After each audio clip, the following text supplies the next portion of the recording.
niños? Espero que todos ustedes estén muy bien. El día de hoy, en la clase de historia, vamos a ver cómo fue que se organizaron los primeros pobladores de México como nación independiente, cuáles fueron los primeros gobernantes de nuestro país y cuáles fueron sus grandes logros.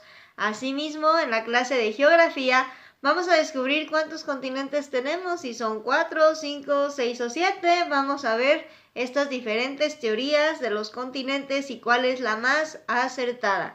También vamos a ver efectos del día y de la noche, así como de las estaciones del año. Así es que, bienvenidos a clase.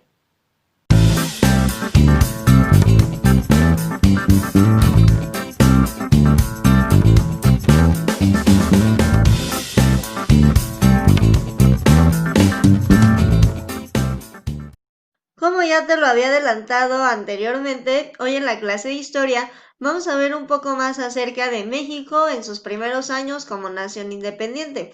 Vamos a ver qué gobierno decidieron tener nuestros antepasados.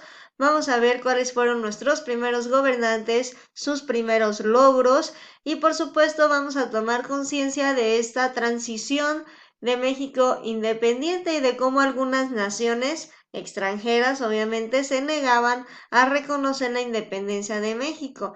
Inclusive la querían seguir viendo como una colonia española cuando pues ya no era de este el caso. Es necesario que recuerdes que al nacer la vida independiente se decidieron por una monarquía. ¿Recuerdas que ya lo habíamos visto anteriormente? Esta monarquía no iba a ser monarquía como tal, sino que iba a ser una monarquía congreso. Nuestro primer emperador, porque en México tuvimos 2 emperadores, ya después veremos el próximo emperador que tuvimos.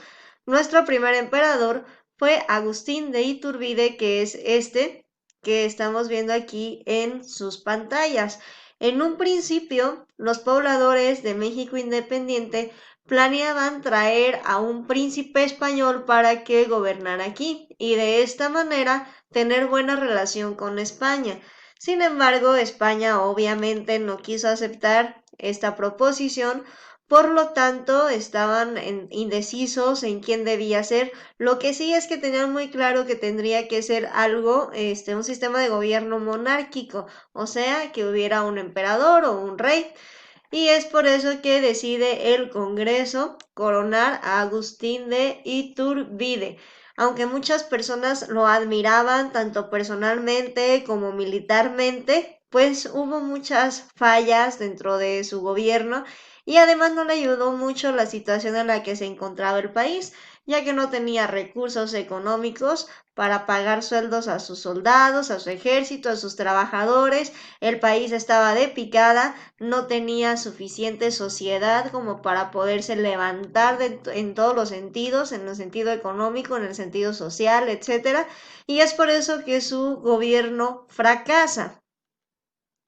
Además de que una vez estando Iturbide en el poder, pues como que por ahí empezó a perder el suelo, entonces empezó a encarcelar a miembros del Congreso que se manifestaron en contra de él, entre ellos antiguos insurgentes como es el héroe nacional Vicente Guerrero y Nicolás Bravo.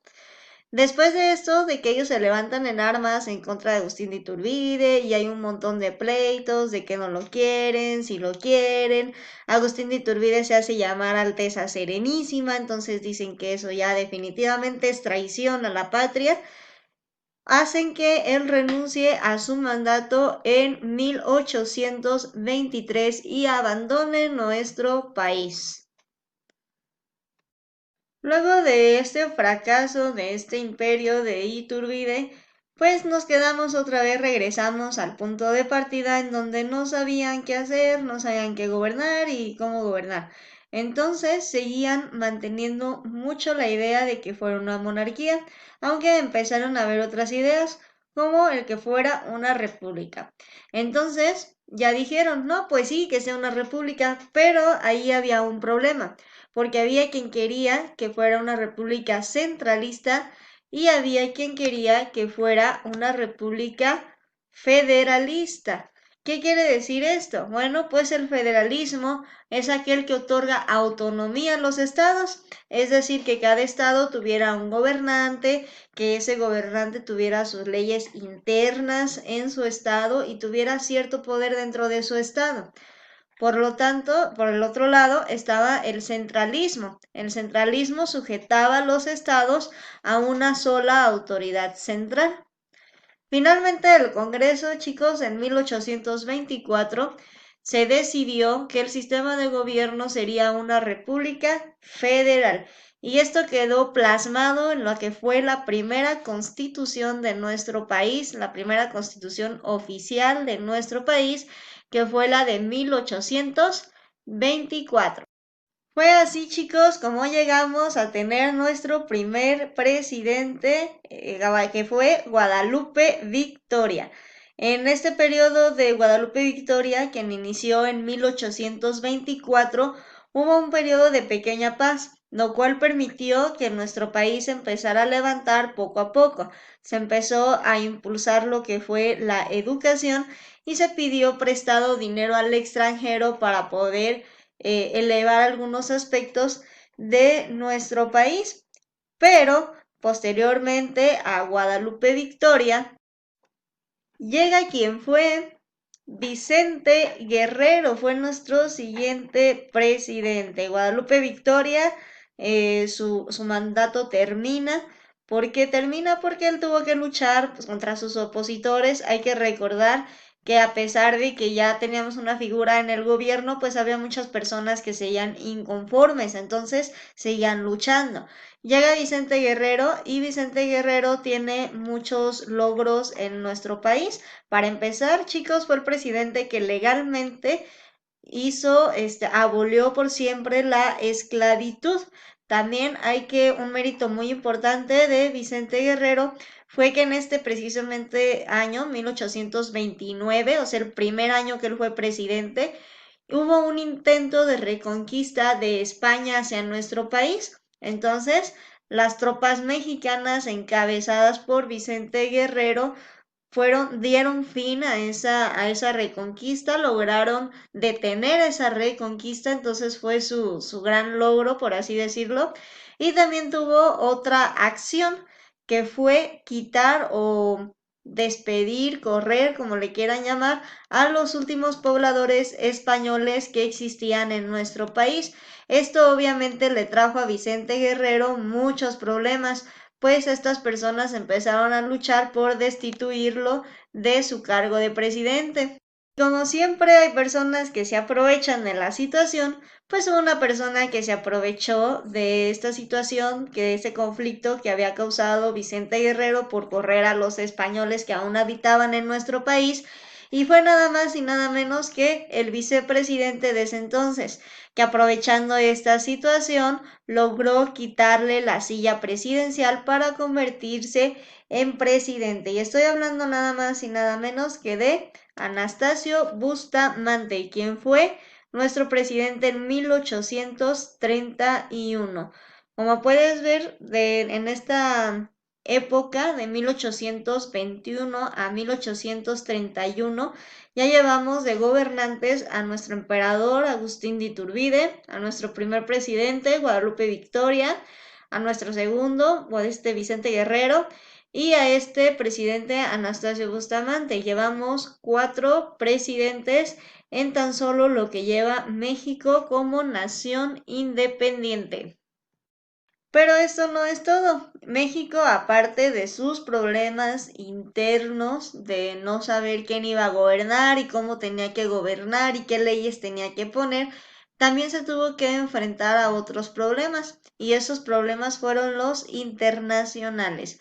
Y es que empezaron a existir intereses de extranjeros y problemas para reconocer a México como una nación independiente.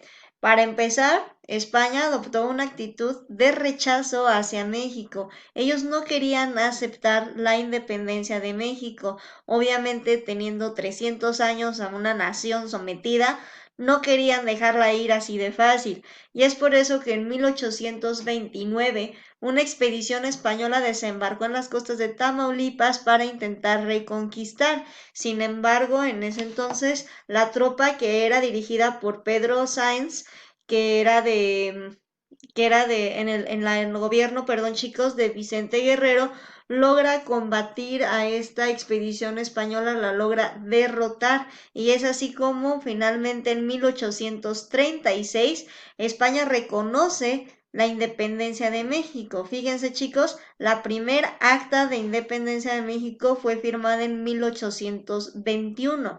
Para 1836, casi más de 10 años después, fue que España por fin se da por vencida y reconoce la independencia de México.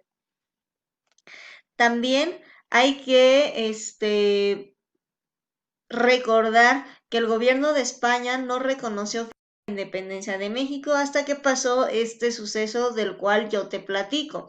Francia, chicos, tenía una cierta relación con España, por lo tanto, no podía tampoco reconocer la independencia de México. Sin embargo, sí quería mantener ligado el comercio a México, porque México es un país que tenía mucha materia prima. Entonces ellos estaban muy interesados en mantener lo que era el trayecto comercial con México, pero sin reconocer oficialmente su independencia para no meterse en problemas con España. Inglaterra fue de mucha ayuda para México, ya que fue uno de los principales prestamistas de dinero de México, esto en el tiempo de nuestro primer presidente Guadalupe Victoria. Con ese préstamo se pudo impulsar la educación, se pudo mejorar caminos, se pudo incursionar en temas del trabajo, de la economía. Por supuesto que no teníamos dinero para pagar, así es que la deuda se fue haciendo cada día más y más y más y más grande. También otra nación que fue de los primeros países que reconocieron a México como independiente fue nuestro vecino Estados Unidos. Ellos, después de haber luchado contra la independencia, perdón, chicos, después de haber tenido su independencia contra Inglaterra, ellos lucharon contra Inglaterra para independizarse, pues fue de uno de los primeros países que reconocen la independencia de México. Y esto es muy importante, porque esta nación, a diferencia de nosotros, contaba con mucho recurso económico. Entonces, para nosotros era muy importante tener un vecino tan cerca que reconociera a México como una nación y que además fuera una nación próspera. Pero además, chicos, Estados Unidos tenía otra meta en su mente, y esa meta era ampliar su territorio. Es por eso que el gobierno estadounidense compra el territorio de Luisiana a los franceses y arrebata la Florida a los españoles. De esta forma, su territorio se extiende hasta lo que era Texas en México, que ahora pues es de ellos, hasta Texas, y eso hace que Estados Unidos proponga al gobierno mexicano comprar Texas. Esta petición fue rechazada durante mucho tiempo porque el gobierno mexicano consideraba que el vender parte del territorio era traición a la patria. Sin embargo, como en Texas vivían muy pocos mexicanos y era frontera con Estados Unidos, México permite que parte de los estadounidenses puedan vivir en nuestro territorio, que era Texas en ese entonces, era de nosotros. Permite que ellos vivan ahí con ciertas condiciones, entre ellas que practiquen la misma religión que practicaba la mayoría de México en ese entonces, que era la religión católica. Pero esto trae ciertos problemas. ¿Por qué? Porque llega un momento en el que los migrantes de México, de Estados Unidos, perdón, son más que los mexicanos. Entonces, Texas está prácticamente poblado por estadounidenses, quienes empiezan a planear, a hacer un plan para poder ampliar su territorio y que ese lugar donde vivan ya no sea territorio estadounidense, sino que sea territorio mexicano. Te voy a presentar aquí en tu pantalla cómo fue la primera división política de nuestro país. Todo esto, chicos, que ustedes ven coloreado, era México. Así estaba México en el imperio de Agustín de Iturbide, que fue la primera después de ser una nación independiente, y así se mantuvo durante algunos años hasta que sucedieron una serie de sucesos que iremos comentando en las clases siguientes.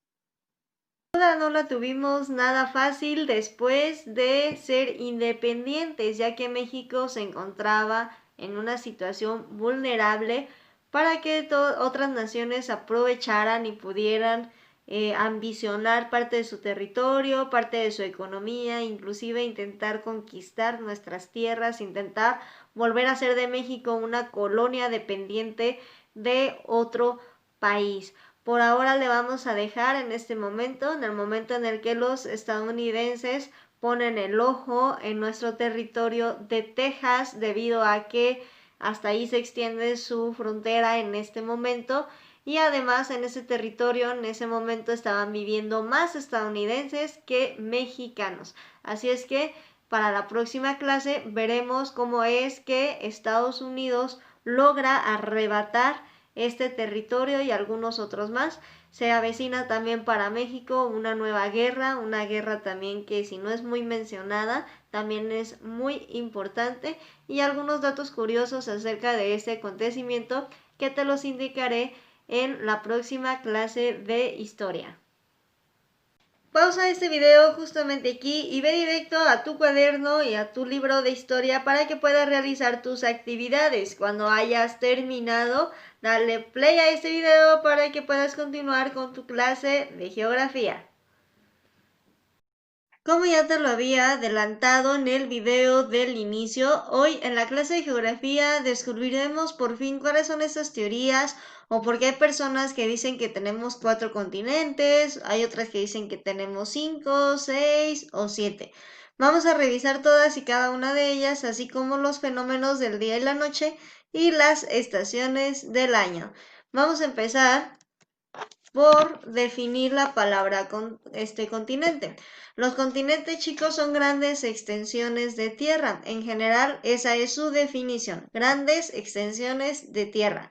Quiero que sepas que hace muchos años existió en nuestra tierra un único continente, el cual se llamaba Pangea. Esto seguramente tú ya lo has visto, sobre todo en las clases de geografía, en las clases de historia de tus años pasados, pero es conveniente recordarlos para este tema.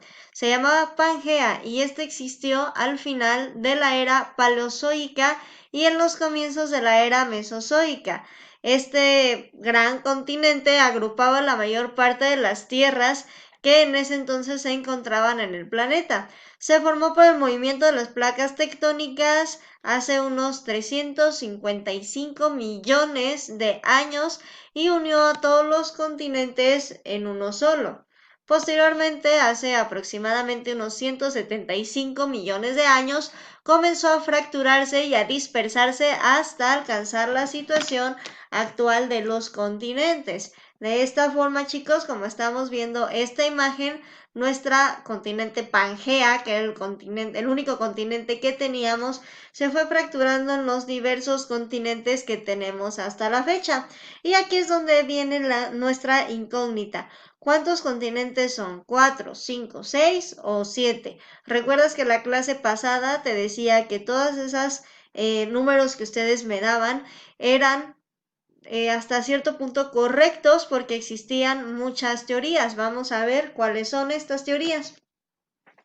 La primera, la de los 4 continentes. Las personas que afirman que solamente hay 4 continentes unen o sugieren que Europa, África y Asia deben conformar solamente un solo continente, como está aquí, chicos, y que debe de llamarse Eurafrasia, o en su defecto Afroeurasia.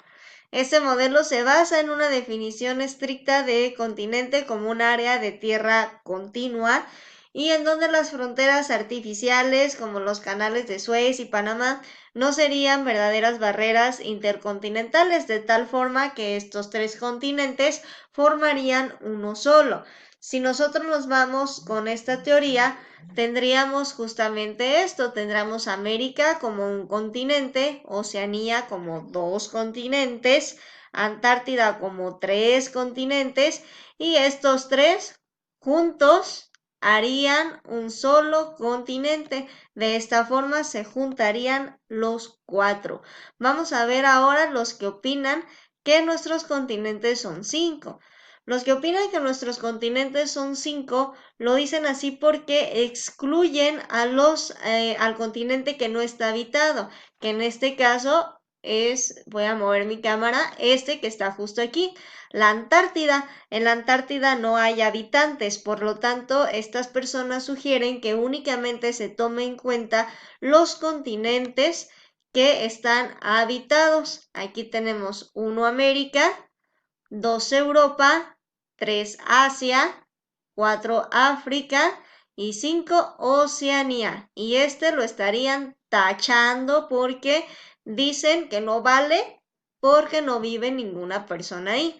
Vamos ahora a ver los que dicen que tenemos 6 continentes. Los que dicen que tenemos 6 continentes, este es el modelo más usado, el modelo más común, los 6 continentes. Continente americano completito, el continente de Europa, Asia, África, Oceanía, y aquí se agrega Antártida, basada en que es una gran extensión de territorio sólido, por lo tanto también es considerado como un continente. Pero también hay quienes dicen que tenemos 7 continentes. ¿Y cómo sacan esos 7 continentes? Bueno, pues ellos proponen separar América en América del Norte y América del Sur, y de esta forma, en este modelo ya tendríamos los 7. 1, 2, 3, 4, 5, 6, 7. América del Norte sería 1, América del Sur serían 2, Europa serían 3, Asia serían 4, África 5, Oceanía 6 y Antártida 7. Entonces, maestra, ¿cuál es la respuesta correcta en un examen si a mí me preguntan cuántos continentes tenemos? Bueno, chicos, a pesar de que todas estas teorías son correctas porque son teorías, a pesar de que todas estas suposiciones son correctas porque tienen una base, una fundamentación teórica, la respuesta correcta, si tú te llegas a encontrar en un examen, es precisamente la más común y la más usada por todos los latinos, que son 6 continentes. Ok, entonces si tú te encuentras en un examen, si tú te encuentras en un cuestionario, la pregunta ¿cuántos continentes hay y cuáles son? Pues son 6: América, Europa, Asia, África, Oceanía y Antártida. Es bueno saber las diferentes teorías que existen junto con sus fundamentos, pero también es necesario tener muy bien en mente aquello que se está utilizando como lo más aceptado o bien lo que hemos estado utilizando más. En tus libros de texto vas a encontrar que son 6 continentes, así como también en tu atlas y así como también en la respuesta correcta en muchos exámenes o pruebas que tú te puedas llegar a encontrar. Entonces, aquí la teoría más usada, más aceptada, son 6 continentes: América, Europa, Asia, África, Oceanía y Antártida. Ahora sí vamos a recordar aquellas palabras de un gran físico geógrafo que dijo: sin embargo, se mueve. ¿Quién fue esta persona? Bueno, te lo diré al final de este video. Y estoy hablando nada más y nada menos que del planeta Tierra. Y es que el planeta Tierra, chicos, está en constante movimiento y principalmente tiene dos movimientos. El primero es el de rotación, que es aquel que se lleva a cabo sobre su propio eje, es decir, la Tierra da vueltas sobre sí misma. Rotar, acuérdense de eso, rotar, doy vueltas sobre mí mismo. Y después tiene, al mismo tiempo que va dando vueltas sobre sí misma, también va realizando otro movimiento que es el movimiento de traslación. Y el movimiento de traslación es nada más y nada menos que el movimiento que hace la Tierra alrededor del Sol. Recuerda, rotar sobre su propio eje, traslación, trasladarse alrededor del Sol sobre su misma órbita. Y empezamos con el movimiento de rotación. El movimiento de rotación, chicos, da origen a lo que es la noche y el día. ¿Por qué? La Tierra tarda en dar una vuelta sobre su propio eje aproximadamente 24 horas, que son las 24 horas que nosotros tenemos al día. De este lado, hagan de cuenta, aquí voy a usar mi marcador, hagan de cuenta que aquí tenemos nuestro Sol. Ahí está brillando nuestro Sol. Entonces, chicos, nuestra Tierra ahorita en este momento se encuentra girando. Esta parte de aquí está iluminada por el Sol, por lo tanto aquí es de día. Pero esta parte de aquí atrás, estos países, no llega la luz del Sol, no llegan los rayos del Sol. Por lo tanto, aquí es de noche. Como la Tierra está girando constantemente, va a llegar un punto en el que este lado se encuentre aquí y este lado se encuentre acá. Entonces, en estos países será de día y en estos otros será de noche. ¿Ok? El movimiento de rotación da origen, chicos, a lo que es el día y la noche. Miren, aquí tenemos otro ejemplo. Voy a borrar estos trazos. Bien, chicos, y en este otro ejemplo estamos viendo acá del lado izquierdo de la pantalla cómo está la luz del sol, mientras que en este lado se encuentra lo que es la luz de la luna, la luz de la noche, la oscuridad de la noche, perdón. Entonces veamos como de este lado, todo lo que esté de este lado de la Tierra en este momento es de día, porque está directo al sol, mientras que todo lo que está del lado opuesto es de noche, hasta que la Tierra comience a girar. Vamos a verla en movimiento. Miren, chicos, aquí está el movimiento, que aquí donde está mi cara en este momento es es el sol, entonces aquí le está dando el sol, miren. Y en esta otra parte de la Tierra es en este momento de noche. En este momento aquí no hay sol, por lo tanto es de noche. Aquí se ve de la misma forma. Fíjense como si es de día, de la otra mitad es de noche, girando constantemente, tardando aproximadamente 24 horas, que son las horas que tenemos al día. Entonces, movimiento de rotación, que es girar sobre su propio eje, dura 24 horas y da origen al día y la noche. Vamos a ver ahora el movimiento de traslación. El movimiento de traslación, chicos, es el movimiento que realiza la Tierra sobre su propia órbita alrededor del Sol. Este movimiento dura aproximadamente 365 días y 6 horas. Son los días que tiene el año. ¿Qué pasa con estas 6 horas? Bueno, cada 4 años estas 6 horas se van sumando y forman en total 24 horas, es decir, un día más. Es por eso que cada 4 años nuestro mes de febrero trae 29 días y le llamamos año bisiesto.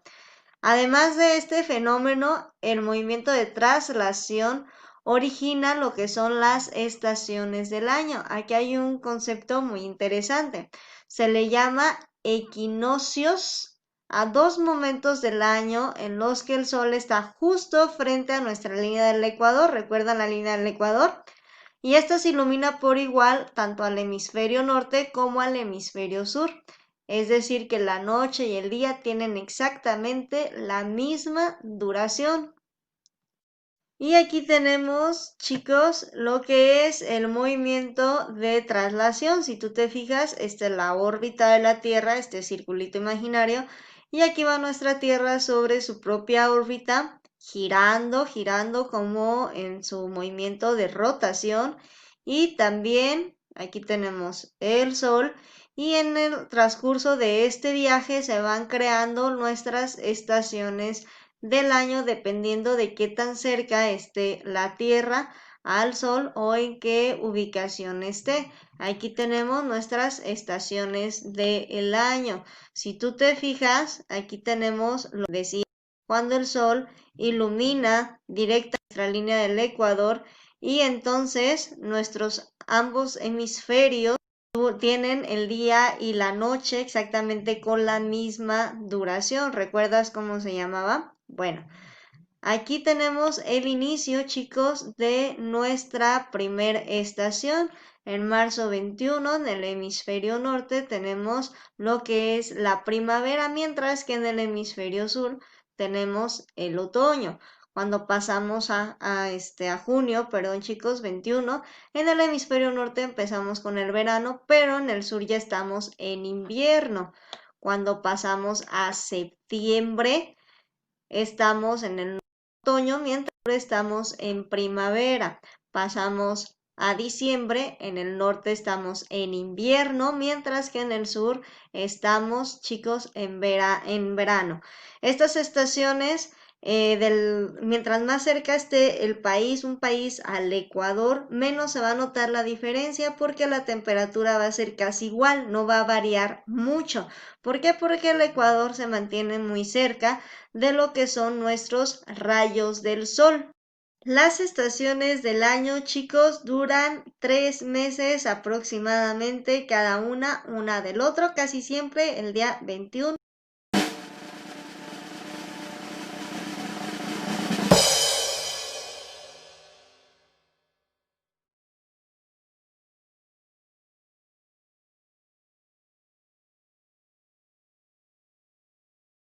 Y bueno chicos, esto ha sido todo por el día de hoy. Espero que hayas aprendido muchas cosas, que hayas recordado algunas que probablemente tú ya sabías.